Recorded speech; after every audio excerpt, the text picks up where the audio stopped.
ಮನಃಶಾಸ್ತ್ರದಲ್ಲಿ ಬುದ್ಧಿವಂತಿಕೆ ಅನ್ನೋದನ್ನ ತುಂಬಾ ಆಳವಾಗಿ ಅಧ್ಯಯನ ಮಾಡ್ತಾರೆ. ಇಂಟೆಲಿಜೆನ್ಸ್ ಅನ್ನೋದ್ರ ಮೇಲೆ ಬಹಳಷ್ಟು ಚರ್ಚೆಗಳು, ವಿಮರ್ಶೆಗಳು, ಅಧ್ಯಯನಗಳು ಎಲ್ಲ ನಡೆದಿದೆ. ಅದರಲ್ಲಿ ಹಲವಾರು ಜನ ಬುದ್ಧಿವಂತಿಕೆಯನ್ನ ಹಲವಾರು ರೀತಿಯಲ್ಲಿ ಅದನ್ನ ವಿವರಣೆ ಕೊಡ್ತಾರೆ. ಆದರೆ ಇತ್ತೀಚೆಗೆ ಅಂದರೆ ಸುಮಾರೊಂದು 1990 ನಂತರ ಅಥವಾ 2000 ಇಸ್ವಿಯ ಸುಮಾರು ಆಸ್ಪಾಸಲ್ಲಿ ಈ ಬುದ್ಧಿವಂತಿಕೆಯನ್ನ ಒಂದು ಸ್ವಲ್ಪ ವಿಭಿನ್ನವಾಗಿ ಅರ್ಥ ಮಾಡ್ಕೊಳ್ಳಿಕ್ಕೆ ಪ್ರಯತ್ನ ಪಟ್ಟಿದ್ದಾರೆ. ಅದನ್ನ ಇಮೋಷನಲ್ ಇಂಟೆಲಿಜೆನ್ಸ್ ಅಂತ ಕರೀತಾರೆ, ಭಾವನಾತ್ಮಕ ಬುದ್ಧಿವಂತಿಕೆ ಅಂತ. ಬುದ್ಧಿವಂತಿಕೆ ಅಂದರೆ ನಾವು ಅರ್ಥ ಮಾಡ್ಕೊಂಡಿದ್ದು ಎಷ್ಟು ವಿಚಾರ ತಿಳ್ಕೊಂಡಿದ್ದಾನೆ ಒಬ್ಬ ವ್ಯಕ್ತಿ, ಅಥವಾ ಎಷ್ಟು ಅಂಕ ಬಂದಿದೆ ಪರೀಕ್ಷೆಗಳಲ್ಲಿ, ಅಥವಾ ಎಷ್ಟು ಪುಸ್ತಕ ಬರೆದಿದ್ದಾನೆ. ಈ ರೀತಿ ಕೇವಲ ಅಧ್ಯಯನದ ದೃಷ್ಟಿಯಲ್ಲಿ ಮಾತ್ರ ನಾವು ಆ ಬುದ್ಧಿವಂತಿಕೆಯನ್ನು ಅರ್ಥ ಮಾಡ್ಕೊಂಡಿದ್ದೇವೆ. ಆದರೆ ಮನಃಶಾಸ್ತ್ರದ ಪ್ರಕಾರ ಬುದ್ಧಿವಂತಿಕೆ ಕೇವಲ ಅಷ್ಟೇ ಅಲ್ಲ. ಬುದ್ಧಿವಂತಿಕೆ ಯಾವಾಗ ಬರುತ್ತೆ ಅಂತಂದ್ರೆ ಭಾವನಾತ್ಮಕವಾಗಿ ಒಬ್ಬ ವ್ಯಕ್ತಿ ಅರ್ಥ ಮಾಡ್ಕೊಂಡಾಗ ಅದರಲ್ಲಿ ಭಾವನಾತ್ಮಕ ಬುದ್ಧಿವಂತಿಕೆ, ಇಮೋಷನಲ್ ಇಂಟೆಲಿಜೆನ್ಸ್ ಅಂತ ಅದನ್ನ ಕರೀತಾರೆ.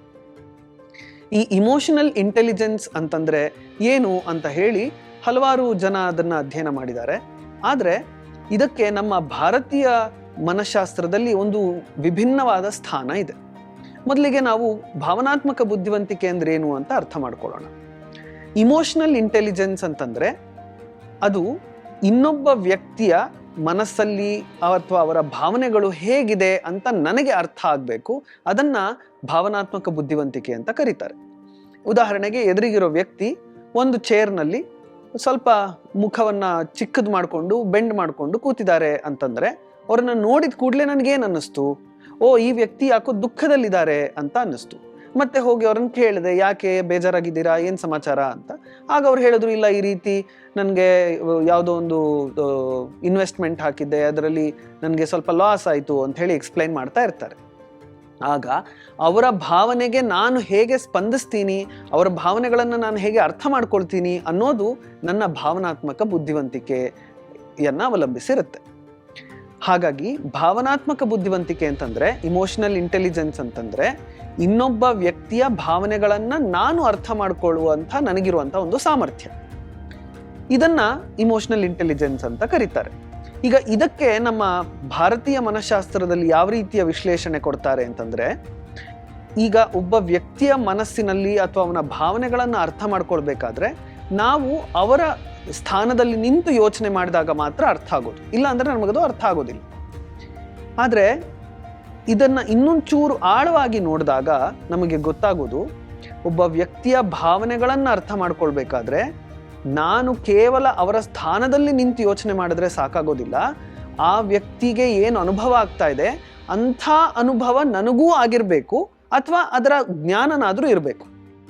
ಉದಾಹರಣೆಗೆ, ಆ ವ್ಯಕ್ತಿ ನಾನು ಲಾಸ್ ಮಾಡ್ಕೊಂಡಿದ್ದೇನೆ ದುಡ್ಡನ್ನ ಅಂತ ಹೇಳಿದಾಗ ನನಗೆ ದುಡ್ಡು ಅಂದ್ರೇನು, ಇನ್ವೆಸ್ಟ್ಮೆಂಟ್ ಅಂದ್ರೇನು, ಅಥವಾ ಲಾಸ್ ಆಗೋದು ಅಂದ್ರೇನು ಅನ್ನೋದೇ ಗೊತ್ತಿಲ್ಲದೆ ಹೋದ್ರೆ ಆಗ ವ್ಯಕ್ತಿ ಹೇಳಿದ್ದಕ್ಕೆ ನಾನು ಹೆಚ್ಚು ಸ್ಪಂದಿಸ್ಲಿಕ್ಕೆ ಆಗೋದಿಲ್ಲ. ನನಗೆ ಆ ವ್ಯಕ್ತಿ ಹೇಳಿದ್ದಕ್ಕೆ ಸ್ಪಂದಿಸ್ಬೇಕಾದ್ರೆ ನನಗೆ ಅದರ ಅನುಭವ ಒಂದಿಷ್ಟಾದ್ರೂ ಇರಬೇಕು. ಅನುಭವನೇ ಇಲ್ಲದೆ ಹೋದ್ರೆ ಆಗ ನಾವು ಇನ್ನೊಬ್ಬರ ಭಾವನೆಗೆ ಸ್ಪಂದಿಸ್ಲಿಕ್ಕೆ ಆಗೋದಿಲ್ಲ. ಹಾಗಾಗಿ ಈ ವಿಚಾರವನ್ನ ನಮಗೆ ಭಾರತೀಯ ಮನಃಶಾಸ್ತ್ರ ತುಂಬಾ ಮುಖ್ಯವಾಗಿ ಹೇಳುತ್ತೆ. ಅಂತೂ ಇದರ ಅಭಿಪ್ರಾಯ ಏನು ಅಂತ ಕೇಳಿದ್ರೆ, ನಾವು ಇನ್ನೊಬ್ಬರ ಕಷ್ಟವನ್ನ ಅಥವಾ ಇನ್ನೊಬ್ಬರ ಸನ್ನಿವೇಶವನ್ನ, ಅವರ ಪರಿಸ್ಥಿತಿಯನ್ನ ಅರ್ಥ ಮಾಡ್ಕೊಳ್ಬೇಕಾದ್ರೆ ನಮಗೂ ಅಂಥದೇ ಒಂದು ಅನುಭವ ಇರಬೇಕು ಜೀವನದಲ್ಲಿ. ನಮಗೆ ಜೀವನದಲ್ಲಿ ಅನುಭವ ಇಲ್ಲ ಅಂತ ಆದ್ರೆ ನಮಗೆ ಆ ವ್ಯಕ್ತಿಯ ಅನುಭವ ಅಷ್ಟಾಗಿ ಅರ್ಥ ಮಾಡ್ಕೊಳ್ಳಿಕ್ ಸಾಧ್ಯ ಇಲ್ಲ. ಈಗ ಸಹಜವಾಗಿ ಎಲ್ರಿಗೂ ಬರುವಂತ ಒಂದು ಪ್ರಶ್ನೆ, ಅಲ್ಲ, ಅವರು ಏನೇನೋ ಜೀವನದಲ್ಲಿ ಅನುಭವ ಆಗಿರುತ್ತೆ, ಎಲ್ಲವೂ ನನಗೂ ಆಗಿರ್ಬೇಕು ಅಂತಂದ್ರೆ ಹೇಗೆ ಸಾಧ್ಯ? ನಾನು ಕೇವಲ 30 ವರ್ಷದವನಾಗಿರ್ತೇನೆ, ಇನ್ನೊಬ್ರು ಯಾರೋ 60 ವರ್ಷದವ್ರು ಇರ್ತಾರೆ, ನನಗೆ ಅಷ್ಟೂ ಜೀವನದ ಅನುಭವ ಹೇಗೆ ಬರಕ್ ಸಾಧ್ಯ ಅಂತ ಕೇಳಿದ್ರೆ, ಇಲ್ಲಿ ಜೀವನ ಅನುಭವ ಅಂತಂದ್ರೆ ಅವರು ಯಾವ್ಯಾವ ಸನ್ನಿವೇಶದಲ್ಲಿದ್ರು, ಯಾವ್ಯಾವ ಪರಿಸ್ಥಿತಿನಲ್ಲಿದ್ರು ಅದೆಲ್ಲಾನು ನಾವು ಅನುಭವಿಸಿರ್ಬೇಕು ಅಂತಲ್ಲ. ಅವರ ಸನ್ನಿವೇಶದ ಒಂದು ಪರಿಚಯನಾದ್ರೂ ನಮ್ಗಿರ್ಬೇಕು. ಅದು ಹಾಗಂದ್ರೆ ಏನು? ಈಗ ಉದಾಹರಣೆಗೆ, ಬಡತನ ಅಂದ್ರೆ ಏನು ಅಂತ ಗೊತ್ತಿರ್ಬೇಕು, ಅಥವಾ ಹಸಿವೆ ಅಂದ್ರೆ ಏನು ಅಂತ ಗೊತ್ತಿರ್ಬೇಕು, ಕಷ್ಟ ಅಂದ್ರೇನು, ಸಂತೋಷ ಅಂದ್ರೇನು, ಆನಂದ ಅಂದ್ರೇನು, ಹೀಗೆ ಕೆಲವು ವಿಚಾರಗಳ ಜ್ಞಾನನಾದ್ರೂ ನನಗಿರ್ಬೇಕು. ಹಾಗಾಗಿ ಅನುಭವ ಅನ್ನೋದು ಬಹಳ ಬಹಳ ಮುಖ್ಯವಾಗಿರುವಂಥ ಒಂದು ವಿಚಾರ ನಮ್ಮ ಭಾರತೀಯ ಮನಃಶಾಸ್ತ್ರ ನಮಗೆ ತಿಳಿಸ್ಕೊಡುವಂಥದ್ದು. ಹಾಗಾಗಿ ಹಿಂದಿನ ಕಾಲದಲ್ಲಿ ಹೇಳ್ತಾ ಇದ್ದಿದ್ದು, ದೇಶ ಸುತ್ತಿ ನೋಡು, ಕೋಶ ಓದಿ ನೋಡು ಅಂತ ಹೇಳಿ ಒಂದು ಗಾದೆ ಮಾತೆ ಕನ್ನಡದಲ್ಲಿದೆ. ನಾವು ಎಷ್ಟು ದೇಶವನ್ನ ಸುತ್ತಿ ನೋಡಿ, ಕೋಶವನ್ನ ಓದಿ ನೋಡಿ ತಿಳ್ಕೊಳ್ತೀವೋ ಅಷ್ಟು ನಮ್ಮ ಜೀವನದಲ್ಲಿ ನಮ್ಮ ಅನುಭವವನ್ನ, ಜ್ಞಾನವನ್ನ ಅದು ತಂದುಕೊಡುತ್ತೆ. ಹಾಗಾಗಿ ನಮಗೆ ಮುಖ್ಯವಾಗಿ ಬೇಕಾಗಿರುವಂಥದ್ದು ಭಾವನಾತ್ಮಕ ಬುದ್ಧಿವಂತಿಕೆಗೆ ಅಥವಾ ಬೇರೆಯವರ ಮನಸ್ಥಿತಿಯನ್ನ ಅರ್ಥ ಮಾಡ್ಕೊಳ್ಳಿಕ್ಕೆ ಬೇಕಾಗಿರುವಂತಹ ಒಂದು ಅಂಶ ಅದು ಅನುಭವ. ಆ ಅನುಭವಕ್ಕೆ ನಮ್ಮ ಹಿಂದಿನವರು ಬಹಳ ಪ್ರಾಮುಖ್ಯತೆಯನ್ನು ಕೊಡ್ತಾ ಇದ್ರು. ಆ ಕಾರಣದಿಂದಲೇನೆ ಹಿಂದಿನ ಕಾಲದಲ್ಲಿ ಯಾವುದಾದ್ರೂ ಒಂದು ಮದುವೆ ಸಮಾರಂಭಗಳಿದ್ರೆ ಅಥವಾ ಇನ್ನೇನಾದ್ರೂ ಬೇರೆಯವರ ಮನೆ ಕಾರ್ಯಕ್ರಮಗಳಿದ್ರೆ ನಮ್ಮ ಮನೆಯಿಂದ ಜನರನ್ನ ಕಳಿಸ್ತಾ ಇದ್ರು. ನೀನು ಹೋಗು, ಅವ್ರಿಗೇನ್ ಬೇಕೋ ಸಹಾಯ ಮಾಡ್ಕೊಂಡ್ ಬಾ ಹೋಗು, ಅಥವಾ ಅವ್ರದ್ದೇನು ವಿಚಾರ ಇದೆ ತಿಳ್ಕೊಂಡ್ ಬಾ ಹೋಗು ಅಂತ ಹೇಳಿ ನಮ್ಮನ್ನ ಹೆಚ್ಚು ಹೊರಗಿನ ಅನುಭವಕ್ಕೆ ಹಚ್ಚಿಸ್ತಾ ಇದ್ರು. ಎಕ್ಸ್ಪೀರಿಯನ್ಸ್ ಮಾಡ್ಲಿಕ್ಕೆ ನಮಗೆ ಅವಕಾಶವನ್ನ ಮಾಡಿಕೊಡ್ತಾ ಇದ್ರು. ಹೀಗೆ ಅನುಭವವನ್ನ ಪಡೆದು ಮನುಷ್ಯ ಹೆಚ್ಚು ತಿಳ್ಕೊಳ್ತಾನೆ.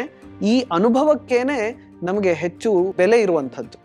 ಹಾಗಾಗಿ ಭಾವನಾತ್ಮಕ ಬುದ್ಧಿವಂತಿಕೆಗೆ ಮುಖ್ಯವಾಗಿ ಬೇಕಾಗಿರುವಂಥದ್ದು ಇನ್ನೊಬ್ಬರ ಮನಸ್ಥಿತಿಯನ್ನ ಅರ್ಥ ಮಾಡಿಕೊಳ್ಳುವಂತಹ ಒಂದು ಶಕ್ತಿ, ಸಾಮರ್ಥ್ಯ. ಅದಕ್ಕೆ ಪೂರಕವಾಗಿ ಬೇಕಾಗಿರುವಂಥದ್ದು ಅನುಭವ. ಈ ಅನುಭವವನ್ನೇ ನಾವು ಜೀವನದಲ್ಲಿ ಆದಷ್ಟು ಗಳಿಸ್ತಾ ಹೋಗ್ಬೇಕು. ಯಾರನ್ನ ಶ್ರೀಮಂತ ಅಂತ ಕರಿಬೇಕು ಅಂತ ಕೇಳಿದ್ರೆ, ಯಾವ ವ್ಯಕ್ತಿ ಹತ್ರ ಹೆಚ್ಚು ದುಡ್ಡಿದೆ ಅವನು ಶ್ರೀಮಂತ ಅಲ್ಲ. ಯಾವ ವ್ಯಕ್ತಿಯಲ್ಲಿ ಹೆಚ್ಚು ಅನುಭವ ಇದೆ, ಯಾವ ವ್ಯಕ್ತಿಗೆ ಹೆಚ್ಚು ವಿಚಾರಗಳ ಪರಿಚಯ ಇದೆ, ಅವನನ್ನೇ ನಾವು ಅಥವಾ ಅವಳನ್ನೇ ನಾವು ಶ್ರೀಮಂತರು ಅಂತ ಕರಿಬೇಕು. ಇದರಿಂದ ನಾವು ಪಾಸಿಟಿವ್ ಜೀವನ ಮಾಡಲಿಕ್ಕೆ ಬಹಳ ಉಪಯೋಗ ಆಗುತ್ತೆ.